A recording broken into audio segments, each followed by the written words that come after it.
Hello and welcome to 100% Real with Ruby. Today I have Sarah Bishop back again, and she's like the twin from the Florida state that totally just vibe.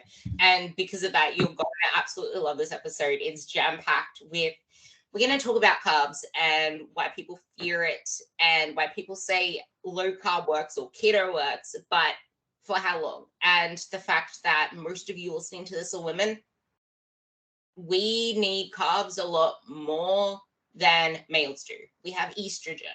We have our estrogen, which plays into the thyroid, and then how cortisol plays into all of that. But also, just the fact that we mostly attach to an old identity that holds us back from ever changing. And that's exactly what we're going to start this podcast off with, around detaching from this old identity and this food focus that stops us actually moving forward. Yeah. I feel like this is something, I personally relate to, is like how identities hold us back, and like, in ways that you don't even really realize until it kind of hits you in the face, I think. And I have this conversation with clients a lot where when we kind of start breaking down, like, well, why, like, what beliefs do you have around food or your body, or what kind of person you are by adhering to X diet or not. Like, I think there's women especially like have this thing where we feel like we have to earn food, or we like don't deserve to eat, or we only deserve to eat a certain amount of carbs but not too much, and if we do, we got to train this way, and like it's like all these what do I want it what's the right word all these Stories we tell ourselves. All these like, yeah, rules that we made up in our head.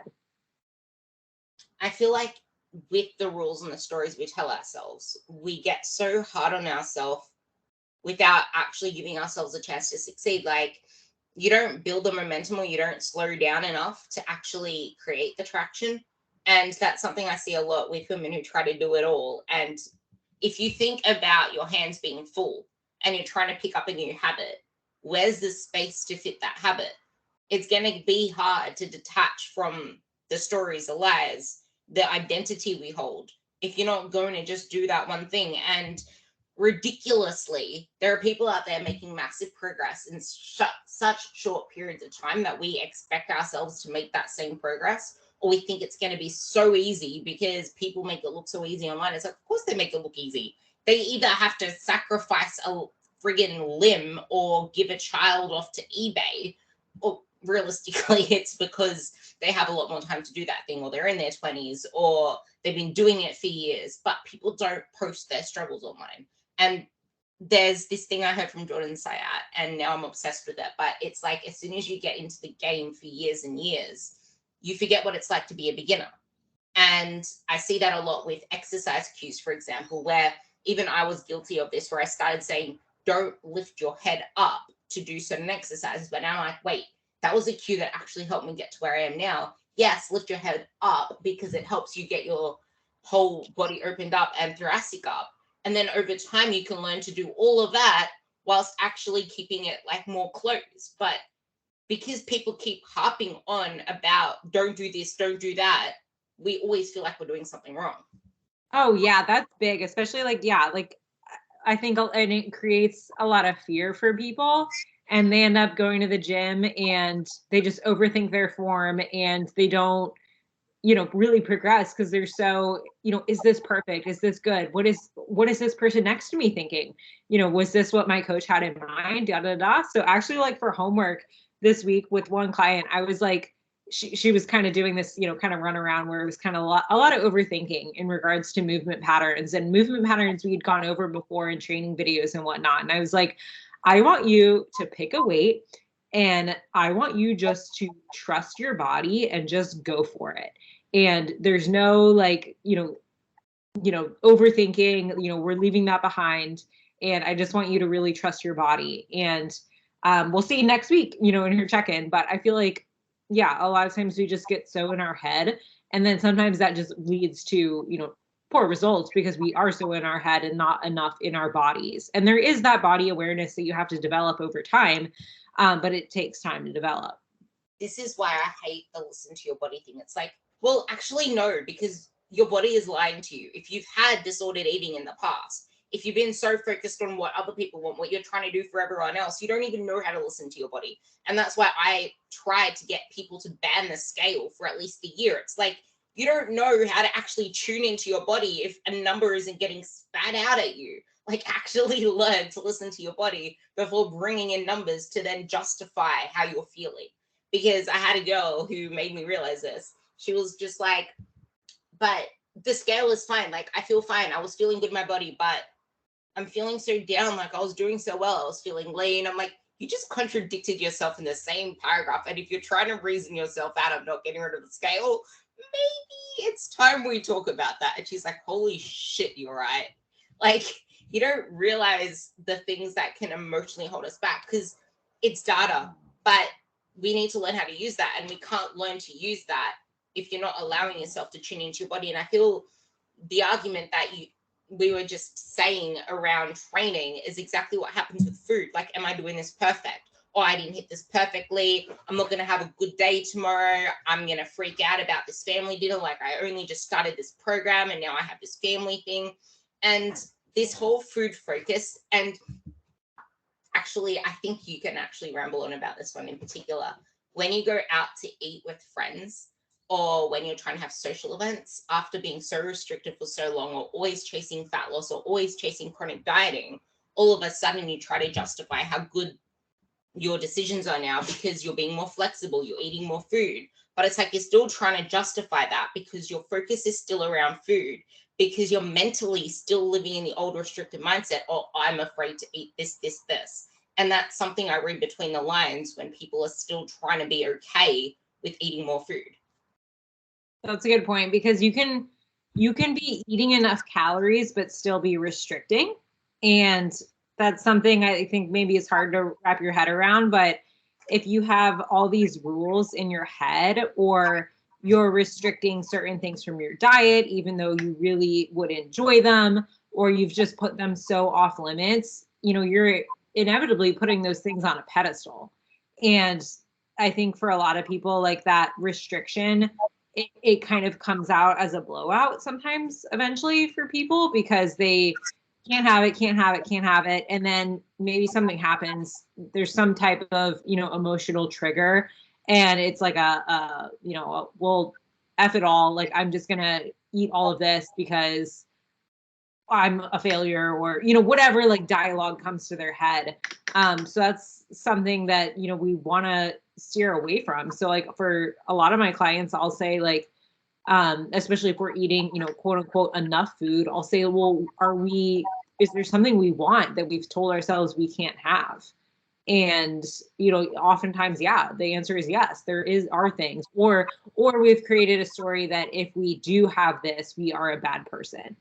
And I'm not here saying that, like, I personally am someone that believes, 80% whole foods, like, absolutely, like, even 90%, like, single ingredient whole foods, nutrient dense foods, way to go, is the way to go. But at the same time, I don't think we are bad people if we have foods that are maybe less nutrient dense. And that's the difference. Like, people say there's no good foods, bad foods. Yeah, maybe there actually are good foods and better foods for us and less great foods for us. However, if we choose to eat the less great foods, we are not a bad person. And it's okay to enjoy those foods from time to time, or take part in celebrations that involve those foods. And get that aspect of nutrition and nourishment. And that's where for me, food is fuel was a very big kind of mantra I had for myself, working through, like, anorexia and eating disorders. Food is fuel. And that really helped me eat more. But then kind of the dialogue of food is nourishment gave me more permission to enjoy other aspects of food and eating, in that social context, for example, like a wine, like a glass of wine, like, you know, alcohol is very demonized in our industry. I personally, like a couple times a year, like to enjoy a glass of wine or tequila. And for me, like that is like part of nourishing like those social aspects that come with the drinking and the alcohol, right? For example, hopefully I didn't just sound like an alcoholic, but you know what I mean? It's so true. It's like as soon as something's demonized, all of a sudden you Yeah, feel I'm not saying alcohol is nourishing, but I'm saying that the social aspects around it can be, and you can take part in a quote balanced way when you look at the grand scheme of balance. I'm actually laughing at your mug, but but yeah, that's the thing when it comes to alcohol and just anything in particular. It's like as soon as it's demonized, all of a sudden, like we mentioned, the food focus comes in, the alcohol focus comes in. But the thing that makes me so against alcohol in particular situations, is because people feel like they just need to fit in, or they just need to have something in their hand. And I always say, if it's not a fuck yes, don't bloody have it. And I don't typically enjoy alcohol just because of the fact that I lived with an abusive alcoholic brother, and it made me want to be anything but him. But there is also memories attached to a glass of wine and my father. So I don't mind a glass of wine with my dad on a special occasion, like it's his birthday this weekend. If he has some, then I'll probably have like a sip of his, because that's the way we used to do it. He used to be like, just take a sip. It's like, that's all you can have. Like it's just a thing we used to do when I was younger. But I would have like a shot on Christmas Day if I'm not Christmas Day, on New Year's Day if I'm out. But if I'm not out, why do I feel the need to have that? And it's not the fact that I'm anti-alcohol. It's the fact that, what is this doing for me? A lot of the time, it's not actually doing anything for anyone except numbing emotions or trying to fit into a social norm. But yeah, everyone has different things around alcohol. A lot of people do enjoy that occasional drink every single week. And I always say, allow yourself 2 drinks a week max, because it's not actually beneficial for muscle growth and fat loss and body composition. And it's not great for how you feel the next day if you have to drink yourself drunk every time you drink. You're not going to stay on track. And you're going to slow your metabolism down like 80% because you're going to be a sloth the next day. Like that in itself is just slowing you down. It's, yeah. Well, I think that kind of gets me thinking too, like you have to, a big part of, you know, any fitness journey is knowing what kind of person you are and what stories and what narratives you have to overcome. Kind of going back to that point, like I'm somebody that comes from a restrictive background. Like that is my story. Like, so for me, like I have never really struggled with the like drinking because, you know, I have to fit in, or eating X because, you know, everyone else is eating like it, or like I've never struggled with that. I've struggled with no, like being more flexible and allowing myself to, you know, partake or just to have a freaking like bite of cake instead of like saying like no thank you all the time. Right. So like those are like my personal things, but like for some of my clients, a lot of other people, it's like the opposite. It's saying no to some of these things because they don't serve you, and your tendency is to overdo on the other side. Yeah, that's actually something else that I have this thing, a quote in my head where it's like, sometimes your best progress is saying no every single time someone offers you a drink or a pizza, because it's the yeses that led you to where you are now. And sometimes it's actually saying yes to it, because that allows you to find, like, you can't find balance, you create your own balance. And creating your own balance won't look like someone else's, and trying to look like someone else's balance is always going to make you feel like you're trying to keep up with the Jonases. But this all comes down to detaching from an old identity, which we wanted to really dive into why it's so important to spend more time priming, because that's been my focus of topic for the last month. And this all comes into it, because how the hell do you expect to actually do anything else but get yourself into a really good place to start with, so you can get your best fat loss results and be okay with getting out of chasing the lower scale weight, the smaller body, whatever, to actually get your best results. And that's pretty much saying the same thing 3 times, because that's literally the thing. Like, if you're not starting in a great primer phase and working through these stories you tell yourself and learning how to maintain and learning how to live a life without focusing on shrinking and being able to witness when these thoughts come up, when these stories come up, when you're at social events and managing this stuff, then how the hell do you expect to tighten down, go hard, expect hunger, be okay with that, have more sacrifices / trade-offs and succeed? And then how do you expect to, once you're starting to see results and getting carried away with that, okay, it's time to actually pull you out of fat loss now, have a little break because we can start seeing some things and go back into it, or actually time to pull you out and then go into maintenance for a longer period of time, whichever way that is. So with that, why is it so important to spend more time priming? Yeah, I love the posts that you've been putting out about this lately. It's important, I mean, for all of the reasons you said, because you may find, I mean, a couple of reasons. So one reason, I think you may find like your body composition, your gut health, your hormones, whatever it is, start improving on their own just by mastering these habits and these foundations. That's like a big thing. And that I think people don't realize. They think they need some type of extreme, whether that be a big diet or, a complete, gut protocol with a kill phase and a repop and like all this stuff, or some crazy, supplement protocol for their hormone, whatever they think that they need. No, you probably just need to go to bed at the same time every night and drink more than 60 ounces of water and be fairly consistent with your nutrition and not let one bad night turn into a bad week, right? And those are the things that are going to propel your progress or propel you forward more than some of those other things. Then you also might find that you'll relapse and go back to those behaviors if you just jump in with the extreme, right? So you knuckle down, you do the extreme, but then there's nothing for you to fall back on except for what you've done before. And that just keeps you going in circles, right? You said something super important. Relapses happen, and a lot of people shame themselves, kind of like that whole food thing we were talking about before, or whatever it is. You give into something, or it's so big. And that's exactly how we feel in the moment. And I noticed this last Christmas when I was just like sitting down watching people go about the way that they were freaking out about food. And I only had one day that I didn't give a shit, because there was only one day I actually celebrated, and that was Christmas Day with my parents. But people worry so much when they lack control than all of the times that they do.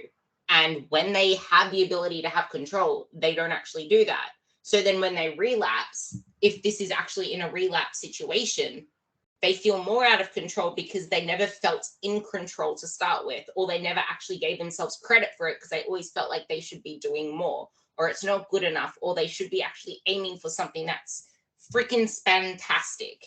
And if it's not big, it's nothing. But that's the thing. You need to actually create traction and celebrate those wins, because then, like, I feel like people miss out on the journaling factor, or just writing things down, or writing their wins, or actually journaling on their wins themselves. Even to start with, like, what you need to do now isn't what you need to do forever. Like, I hardly journal anymore, but it's something I used to do every single day, because every single time I struggled, I'm like, what the hell? I should probably still do it. But it's like, what the hell was I doing to really create that success? I have no freaking idea, because I never wrote it down. I never took any track of anything. It's so impactful. I recently, like this last month, I updated my some of my check-in sheets. And I went back to, like, before I was just asking clients like, hey, fill me in on, XYZ this week. Tell me your challenges, wins, yada, yada, yada. But I created like a spreadsheet that has these structured questions. And one of them is, what are your wins for the week? And one of my clients who's been with me a while and has seen various reiterations of my check-in sheet, she's like, she wrote in the box, I hate that this box is back. Because it's uncomfortable sometimes to talk about your wins. And like, I had some other clients, voice like, oh man, like, I like when you point out my wins, like about this box. And I'm like, well, this is the point. Like, you have to point out your wins. And for me, like as a coach, for you too, like, you will see like over time, like clients start like really recognizing those wins and like the real wins, like not like, oh, like I had a total shit week, but there was one day that I drank enough water. Like, and I'm so proud of myself for completely giving up on myself, but I found that I drink water one day. Like, let's be real. Like, let's, put a little, kick our own ass sometimes and, really own what's a real win and what's, I did kind of, sort of. But yeah, so anyway, that was a tangent. No, that wasn't. That was actually part of it. Like, I actually have 2 days a week where I talk about wins. I do an overall post where I get everybody to reiterate their wins to each other, but then in their check-ins, they have that as well. And I decided to call 3 people out the 2 weeks ago. Like, I actually called them out. I'm like, you never post on this. I actually need you to post on this. It's mandatory. There's no ifs or buts. Like, I just laid it out there because some people need that tough love. Yeah. And 2 of them said to me, I have none. I'm like, what? I don't care. Think and write them down. And then one of them came to me the other day and she's like, I actually never celebrate myself. I don't know how to. I'm like, that's the point. Like, that is why you feel like you're not making progress, because you're never actually celebrating anything, which stops you creating consistency. So now she's starting to celebrate that more, and she's actually put a lot more effort into trying to create more wins. And the other one just posted saying, I don't have any wins for this week, and then she ended up listing wins anyway. I'm like, see, you did have wins. And she's like, I didn't realize until I took the time to actually think. And back to like the whole idea of like recreating your narrative, writing like a new story. Like when you start writing down the things that make you feel good, you start realizing like, what are my non-negotiables? Like, what are the things that I want to hold on to? And this is a conversation I have a lot with people, is like, what are your foundations? What are your non-negotiables for you? Because yeah, like we'll all have like similar health foundations, but like some of us may hold on to things, or some of us may have different things that weigh more heavy on our scale of importance. Like for example, for me, like my morning and evening walk is like a non-negotiable. Like I have to have those, like for my brain, like for like, it's really important for me. Water is like also like a non-negotiable, because like when I travel, like I'll like Instacart like gallons of water, because I just don't feel good if I don't get that movement and I don't get that water, and it trickles in and affects everything else. So like those are the two things for me that I'm like kind of like a spaz about. And like for someone else, it might be like a stretching routine, or it might be I have to have a certain amount of time with my family and my kids each week doing something, like watching like a TV show together that we like really bond over, or whatever it might be. Like once a month I have to check in with my therapist, because that's a non-negotiable that makes me feel my best. So like, what are your like non-negotiables is a big part of it. And then with that win box, or reflecting on your wins, you kind of start seeing like what things really make you feel good and what things might be part of your foundation.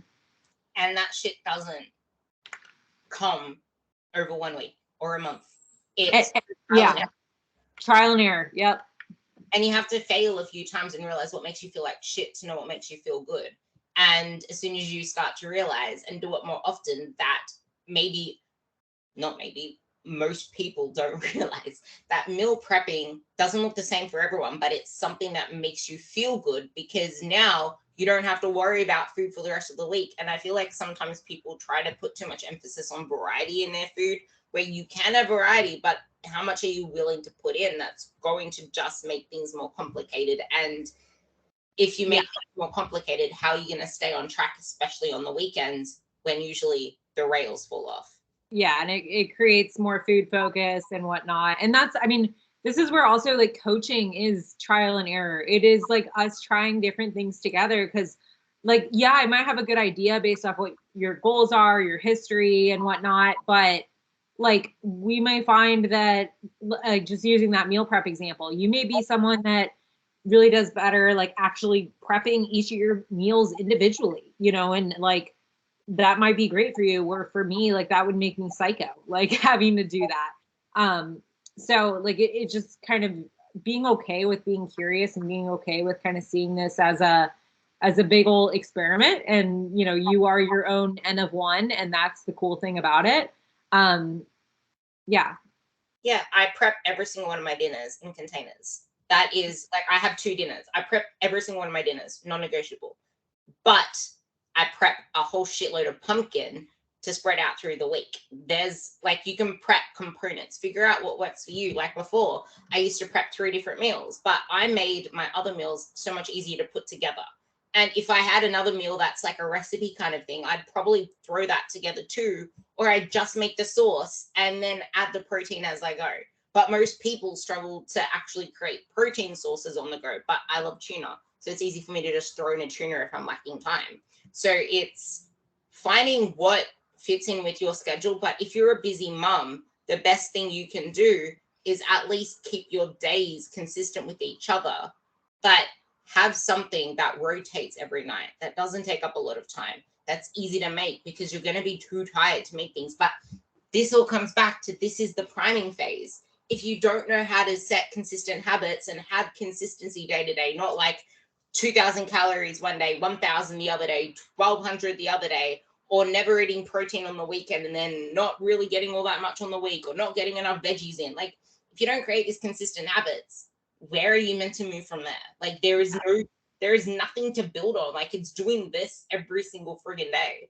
Yeah, you have to pre-plan, and it might feel obsessive at first, but it's really the opposite. It's really just being diligent and building that foundation.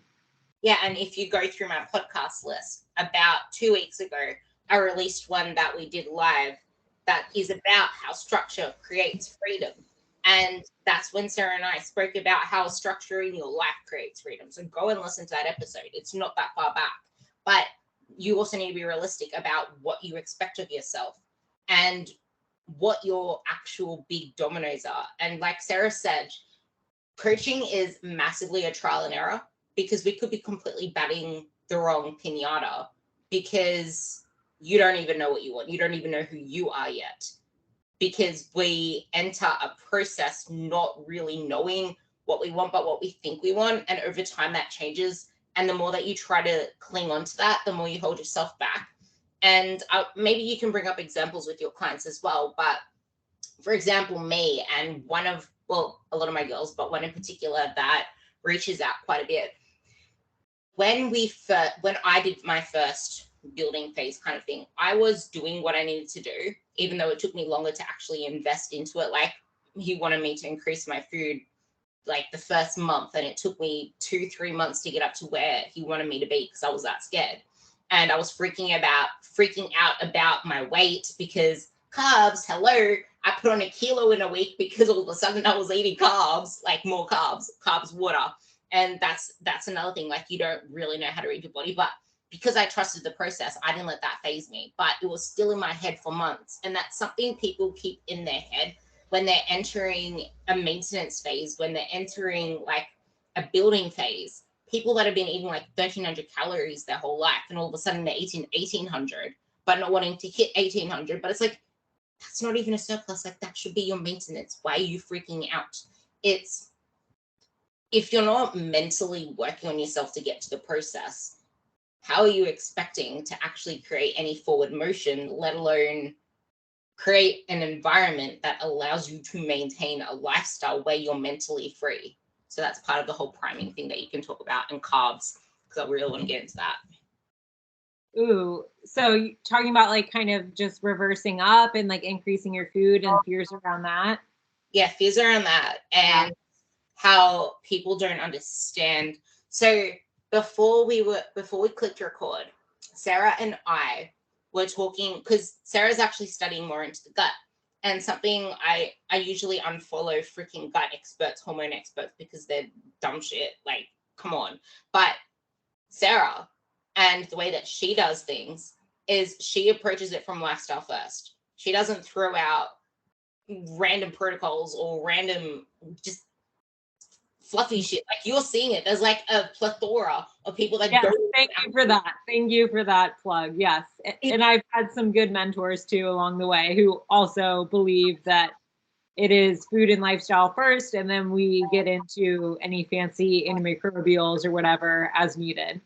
Yeah, and that's the thing. Like, my hormones are imbalanced. I was talking about a a thread that I started in one of the groups by saying how stupid keto is, and how one of the girls were like, oh, there's so many people with hormone imbalances that got them all fixed. I'm like, I'd love to know what hormones were imbalanced and what their lifestyle was like to create that, because it's definitely not by going keto that solved that. So I'll let you talk about that.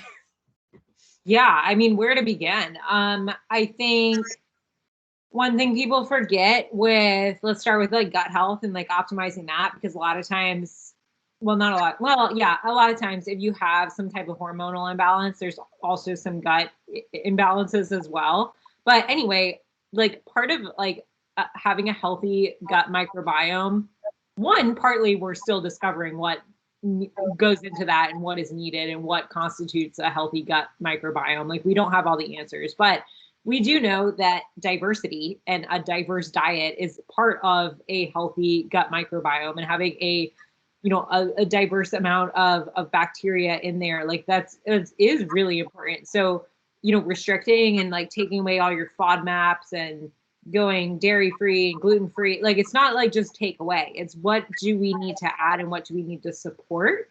So like the primer phase, like with like a gut protocol, is like making sure like we're eating mostly whole foods, and like potentially there might be some like guidelines, more restrictions with that if you are presenting like obvious symptoms with a certain food.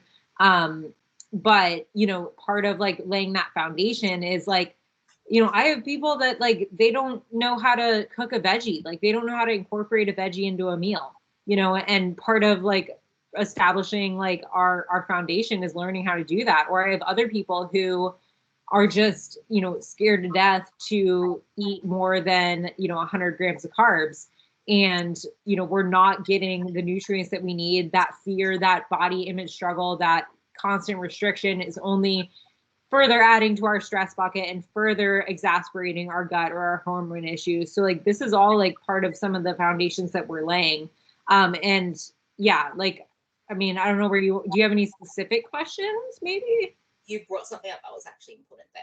So you mentioned like being afraid to eat more than 100 grams of carbs, where some people are afraid to eat more than 50.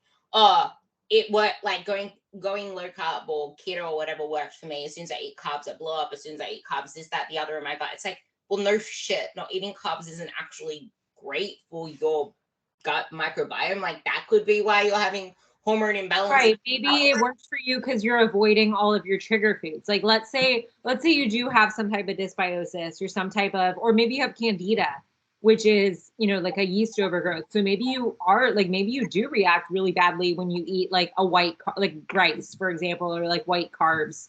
But it's like, you're just eliminating everything. So you're just like avoiding all the triggers, but you're not addressing why you're sensitive to those foods to begin with. Yeah, so I actually suffered probably the worst gut health and IBS of my life for like over a year. And that was because I was underfueling my overactivity and underfueling my lifestyle and always chasing diets and blah, blah, blah. And it led to me never actually wanting to eat more food, because anything I ate made me feel like I was just getting fat, where I actually needed to keep pushing that. But just be so, like, I had to cut out cauliflower. I could eat so many others, but I had to cut out cauliflower, broccoli, and I think it was just broccoli, cauliflower, and something else. It was just 3 things that I had to make sure I said no to. But if your gut doesn't know how to process carbs, what do you think is going to happen as soon as you start introducing carbs? Like, it's going to need to learn how to process it. It doesn't mean that you avoid it. It means that you do it the right way with foods that are triggering. But it's the lifestyle component, like sleeping more, managing stress. I feel like a lot of it, you know, a lot of it is revolved around stress. And this is all part of the actual priming phase in general, not just for the gut. Yeah, the stress piece and that, like the fear foods and stuff like that. So like, and with that, like a lot of times if someone does have like GI issues, we're having to include foods like olive oil or coconut oil, MCT oils, like things that are very calorically dense, to get their food up in a way that their body is going to handle well right now. And that instills a lot of fear in people. Like liquid calories, things like that, that are going to be easy on the digestive tract. It is very scary for someone that has a restrictive, background. So a lot of that, like you have to like really like ask yourself, like if healing my gut meant eating, 2 tablespoons of olive oil a day, would I do it? And if the answer is no, then we have some relationship with food stuff to work through and potentially like reaching out to a therapist and, working through some really honestly like disordered eating type behaviors or thought patterns that are really the root cause of your GI issues. Yeah. If you can't say, yes, I will eat 240 calories worth of olive oil a day, and I know that because I know that will heal my gut. And I'm not saying that's your answer. I'm just giving like a real question that you can ask yourself. Like people will ask the question of like, oh, are you hungry? Or are you having a craving? Like if you're hungry, like you'll eat, a pound of broccoli. Like this is kind of the same thing for like someone, with maybe some disordered eating or an eating disorder who does have GI issues, because they do go very much hand in hand. Yeah, they definitely do. This is actually something important to note. See how she's trying to introduce oil as a means to bump up calories. So if you're including oil in your diet in a way that you're not actually measuring or giving credit to for the amount of calories it has, maybe that's why you're struggling to see results as well, because oil is probably the most calorically dense thing that you can have. And I was lucky to not have to go down that route. I just needed to reduce my actual training, have more recovery days, train freaking 5, not 7, well, not 6 days a week, go down to 4, eat more food in general. Like just eating more food in general helped my body upregulate the enzymes. Because that's the other thing. Like if you're in low energy availability, why would your body want to actually put energy into producing digestive enzymes? Right. So, well, yeah, your body's not used to eating food. Like you're gonna have like decreased stomach acid production, like all that sort of stuff. Yeah. Yeah, apple cider vinegar is actually what helped me. It was increasing my stomach acid. Well, and yeah, like talk about like constipation and people with motility stuff. Like if your body's not used, like if those muscles haven't been exercised in a while, it's going to be some training and some time to kind of get everything functioning as it should. Yeah.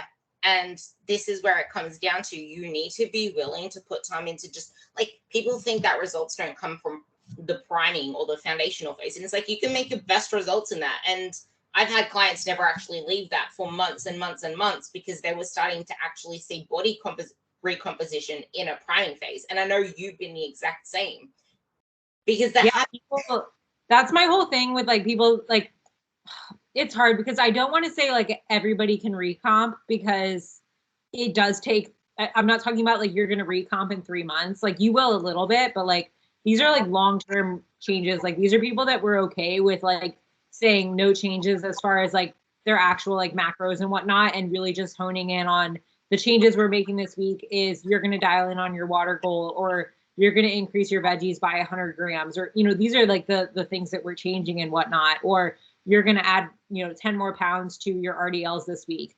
And these people are making those little micro changes each week and building and building and building upon them. And all the while their calories are staying essentially the same. Their training, as far as their overall expenditure is staying the same, their step count and whatever, but they're recomping in this process, but it does take a lot of time. And the other big thing with this is to recomp, you have to train differently than you've trained before. If you are someone who is, quote, an advanced trainee, as in the time you've been in the gym. But as far as if you're a beginner or advanced, that's going to come down to how effectively and how hard you've been training. And a lot of people are more of a beginner than they think as in that regard. And that's amazing. That's great. Because if you come to me and like you've been training for 5 years, but it's kind of like just a lot of junk volume, or not really ever pushing yourself, or like your form is kind of shaky, if we can dial in those things, oh my God, you're going to get so like your newbie gains, like we haven't even tapped into those. You got like a full year of newbie gains to tap into if you're someone that hasn't ever really dedicated themselves to resistance training and training for muscle growth in a true like evidence-based fashion. Yeah, I love that part, because allow yourself to be a beginner, like go through the stages, actually enjoy this process while you can. Stop trying to rush it and be at someone's year 3. Like, if you can actually enjoy this moment, you can get so much out of it. But like we both have been saying, you won't get a lot out of it if you're physically doing shit without your mind being there. And people don't know how to train hard. They're not aware of what lifestyle changes can actually do for their life, because they want to make massive change because they think that's the only way to get results. And that's the thing. It works for a while, but then it doesn't. And this is why you need to commit. This is where I want you to actually talk about that reversing part, because it works for a while until it doesn't. And this is when you need to completely commit yourself to, what is it that I'm trying to do? Lose fat and build muscle at the same time, because I'm just going to be more disappointed with never really seeing results, because I'm keeping myself in a state where change is on a yearly basis, not a monthly or bi-monthly basis. Yeah, I mean, I have like maybe a dialogue example I can share, but like I had someone who told me like their goal was to make significant body composition changes. And this is someone who did have a decent background with training. Like she definitely knew how to train hard. But for her, making the physique changes she wanted meant eating more than 1,700 calories. Like she was going to have to get out of barely being in a maintenance range to pushing to a very slight surplus. And it was always like a resistance to eat more. And, you know, each week it was kind of like, I want to make significant body composition changes. And, you know, my answer back is, you're not willing to do this thing that I'm asking you to do to hit this minimum amount of calories. Or we do for a week or two and then we slip back, you know, and inevitably, like, this is what you need to do to make the changes that you say you want. And we're going to keep spinning our wheels because you have one foot in a diet mentality or wanting to stay lean. And oftentimes these people are lean and they just don't see it, or they're not shredded. So in their mind, they're not lean. And it's, you know, it's usually like the one thing that you're scared to do is the thing that you need to do to get these changes, these massive changes that you want.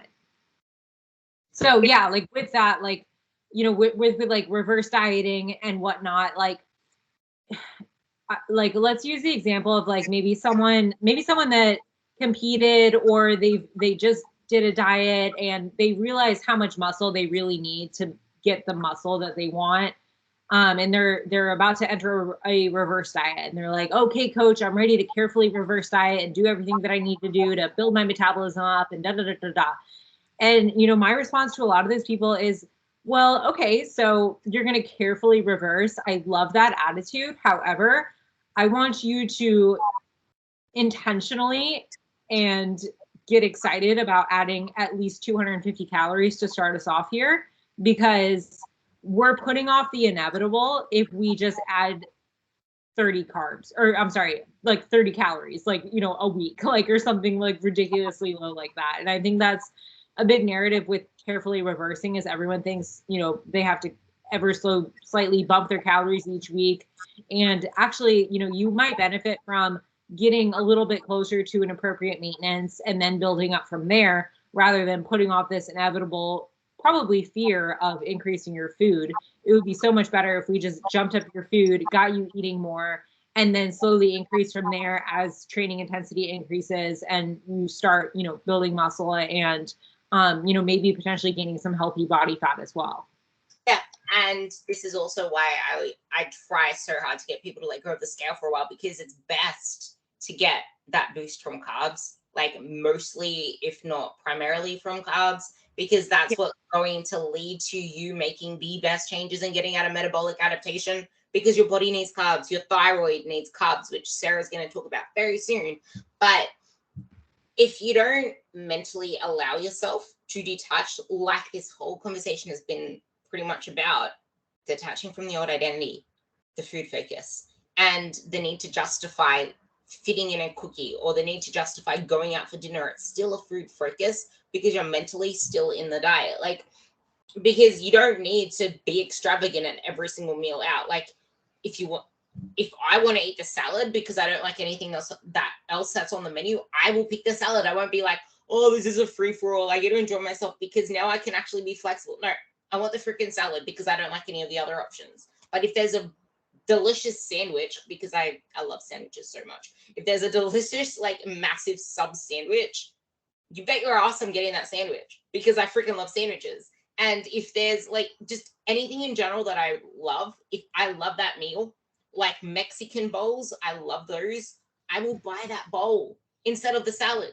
Like, pick your battles for the fuck yeses, not the no. Like, say no to more things so you can say fuck yes to more things. And if you don't allow yourself to mentally detach from the old identity, you're going to struggle a lot more with actually embracing the journey to get results, because you're always going to feel like you're not seeing results because you're still living in the old mindset. But yeah. And or you'll start doing the new habits. Like, for example, like you'll start eating more carbs, but in your mind you're so caught up with dieting that you just continue to think you're a bad person, or you continue to white knuckle it. Whereas if you shifted focuses and said like, hey, no, I am going to go all in on this reverse, this building phase, whatever the case might be, I'm going to intentionally increase my food.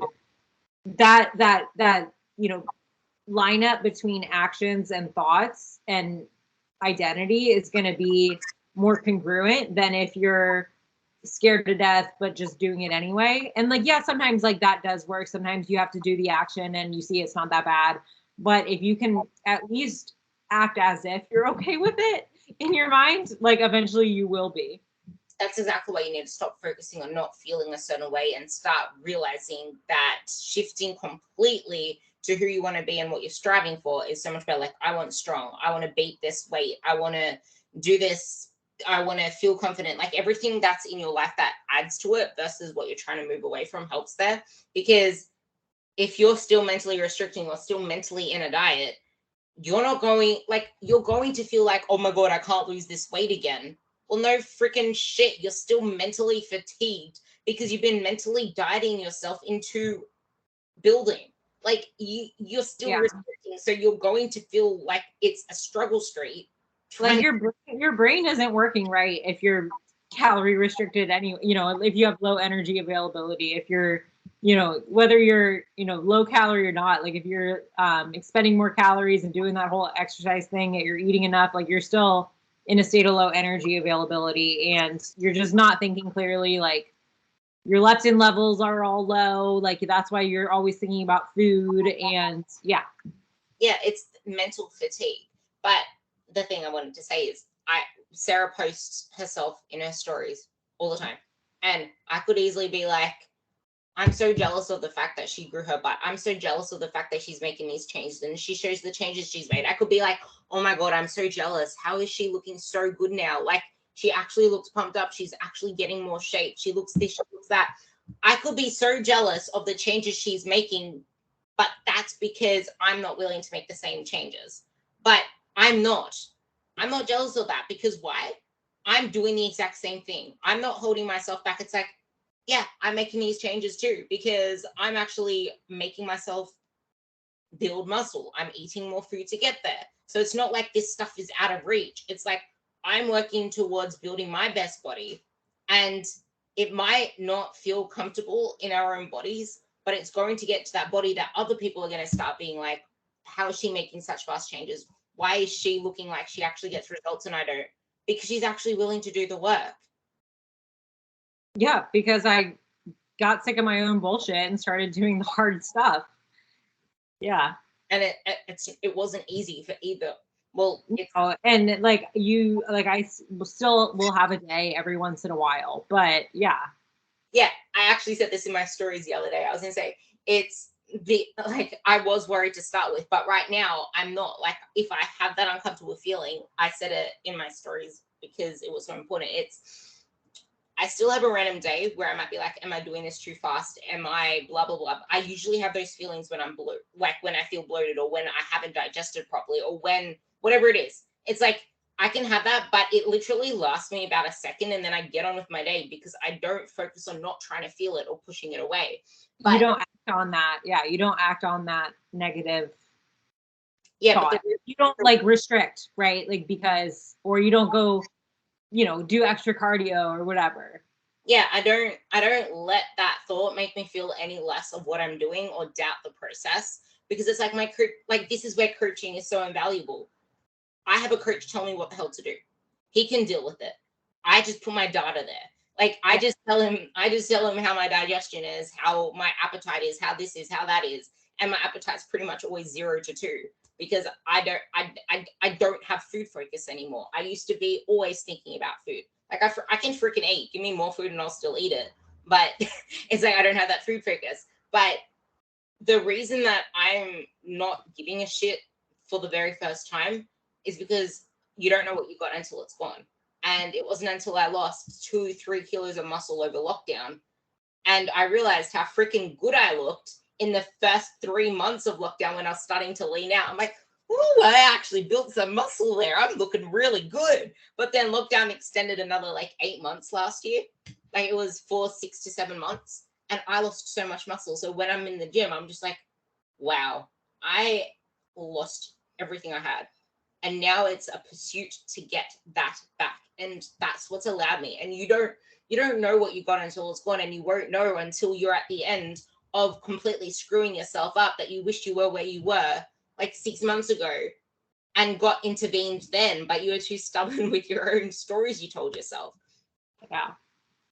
So to end this conversation, I really want Sarah to talk about why it's so freaking important to not demonize carbs when it comes to the women physiology, because we have thyroid, estrogen, and cortisol hormones that are the very reason for us either seeing results or not seeing results.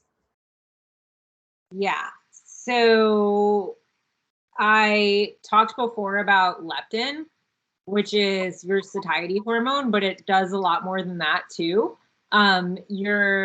Your brain and leptin send signals downstream to your thyroid, and your thyroid will start down regulating if there's not enough fuel coming in.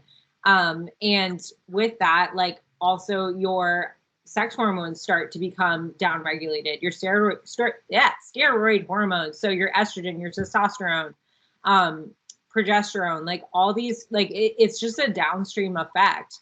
And eventually, that starts affecting, ladies, like your menstrual cycle. And if your menstrual cycle is negatively impacted, if you're not ovulating anymore, like, right, okay, if you're not ovulating, you're infertile, but you're also like risking your bone health and things like that. So, I mean, like, it's very important, and you're literally putting yourself in a catabolic state by, restricting the carbohydrates. And yeah, like short term, like, keto and stuff like that, like it could be a tool short term, but, even if you're, post menopause, like, or perimenopause, like, and you're, kind of past that reproductive like stage where you're maybe concerned about having kids, or where you would have a natural cycle anyway, like, your body's now dumping cortisol to create that glucose, and that's not good for you either, like long term. Eventually, like your adrenals are gonna get pretty pissed off at you if you're continuing to do the low carb, zero carb thing. Yeah. And the only reason people say, oh, carbs aren't essential, is because your body needs to make its own. So the fact that it needs to make its own, and it can make its own, kind of proves that the body needs that glucose. So with that, I do want to summarize on the fact that carbs give you the energy. Like if you're dropping your energy ceiling by not giving yourself enough carbs, you're going to feel like you're maxing out and whatever it is at level 1, where if you actually gave your body the fuel it needs for your lifestyle that you live, not just the training you're doing, you're capping out on level 10, not on level 1. But because this has been a whole ramble episode around priming and not princessing your approach to actually eating more food, I think we should sum this up with why it's so important to move away from old identities to allow ourselves to build a solid foundation, so that we're okay with the fact that this is going to be a process. We're not going to be little princesses with our macros bumping them up because Unicorn Guru says that it's the only way to prime your metabolism to magicry. Yeah, I think you're putting off the inevitable and you're making it scarier in your head, and you're staying in a deficit by baby bumping up, like, or you're staying, below an appropriate maintenance for you, and you're just, again, putting off the inevitable, and all these negative consequences of dieting, both physically and mentally, are just going to continue to be there until you get yourself to a healthier maintenance level and you sit your ass there. I think, okay, this is something that more people would benefit more from sitting their ass at maintenance than they would from obsessing over a reverse diet, I think, for many people. Yeah. And you can either get jealous at the people making results, or you can do the hard work that gets you there. But you also need to know what is real results and what is fabricated for social media, because you don't know what's going through their head. And it's not. Yeah. Start unfollowing like things that maybe trigger you, or mute it. Like if you're doing this comparing thing, like I was having this conversation with someone yesterday, like only follow people who, like, if you like whatever, if you're looking at, their body, like we all do that. Like I admire her body, like her physique is badass, whatever. But I'm not going to follow people just because I like their body. Like they have to give me some more substance than that. Like I also like how hard they train in the gym, or they give some good training tips or ideas, or, they're like have a badass like fashion sense like outside the gym, and like they're always posting whatever, like whatever it is, like you gotta like look up to something that they do, or find inspiration in something other than their body, and look up to like the traits that they embody rather than their body. Yeah. And this is why the only person that I would say I follow for that reason is Hattie Boydell. But yeah, but it's not like, aside from the fact that I'm jealous of how she poses. Because I'm not a bikini competitor. I was a figure competitor. She's so like just like strong feminine energy. And that's something that I look up to her, at least from what I can see. And, you never know the full story, but like, that's, yes, like her body's badass, but like she owns her shit. It's that energy that she radiates, Yeah. And it's like, that is exactly what I do for my girls. And it's what I want to do for other people. It's like, and her work ethic. I follow her mainly because of her ethic in the gym. And it's like, that's the training. Yeah. That's the training mindset that built that body. It wasn't built like in thin air. But it's like, I wasn't a bikini competitor, so when I see her pose, I'm just like, how does she like this? Yeah. I just freaking love that. But the reason I mentioned that's because people can pose like pros, which make them look a certain way that they don't actually look in real life. So you also need to keep that in mind when you're looking at social media. But follow people for their work ethic, because it's their work ethic that gets the cover sheet that you're seeing. So with that, I think that's actually the best message from Sarah to leave you. Audit who you follow, because that has a massive impact on your mindset, and it stops you from actually doing the thing that you very much need to do, because you want to be there and there. Yeah, it's part of creating that new mindset, new identity, new narrative. I love that. So, well, thank you, Ruby. Thank you for coming on. I'm going to put Sarah's handle down below, Sarah Ford Bishop. And I highly suggest you look at, you didn't pin it. There is a post that she put up about a week ago from you listening to this on Food Focus. And it's a really powerful one. So it pretty much sums up what we spoke about here. But if you're still living in your old identity, it's going to be really hard to create a new one without shifting that focus. 100%.